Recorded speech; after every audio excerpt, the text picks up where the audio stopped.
Today we're going to be reading Curious George and the Pizza Party.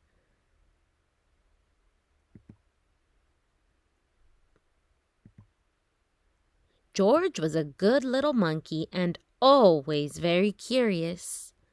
Today he wasn't just curious, he was excited. So excited, in fact, that he was turning flips and standing on his head. A little girl in George's building had invited him to her pizza party.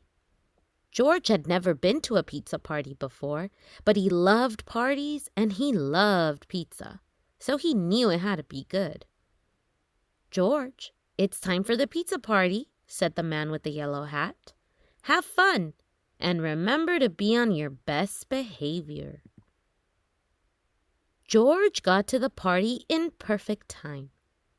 "Hi, George," called out the little girl. But oh, what was all of this? The children were wearing puffy white chef's hats and checkered aprons. George got a hat and an apron too. The best was yet to come. They weren't just going to eat pizza. They were going to make it too. "Everyone will get a piece of pizza dough to roll out and make a special pizza," explained the girl's mother. There were many little lumps of dough. "But first, let's play some games," she said. Everyone went into the living room to play pin the pepperoni on the pizza. Everyone, that is, except George. He was curious about those pieces of dough. George thought and thought. If lots of little pieces of dough were good, maybe one huge one would be even better. He gathered the lumps of dough together and squished and squashed them until they became the very biggest piece of dough he'd ever seen. What fun! Maybe rolling it out would be even more fun. George poured flour out on the table, and he rolled and rolled and rolled the dough with a rolling pin. It was messy work. First, he bumped over one of the chairs. Crash! Then he knocked over the sack of flour. Thump!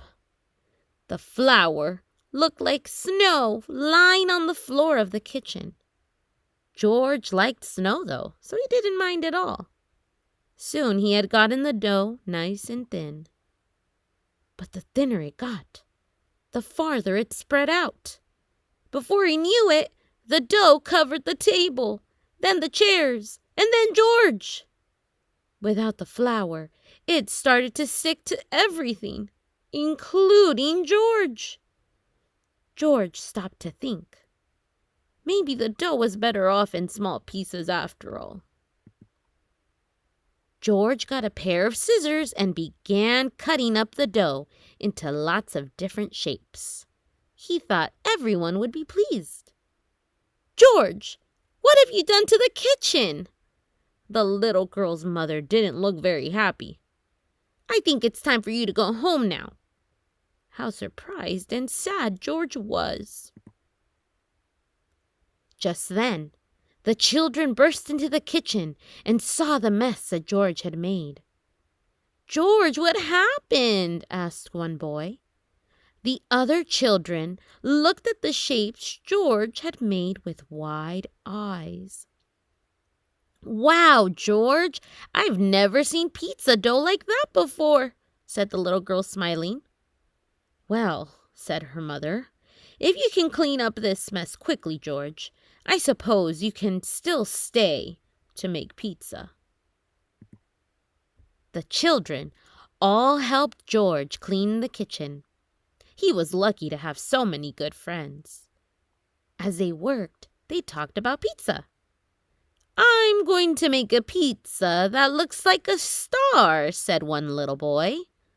"And I'm going to make one that looks like a house," said a girl. Once the kitchen was clean, the real fun began.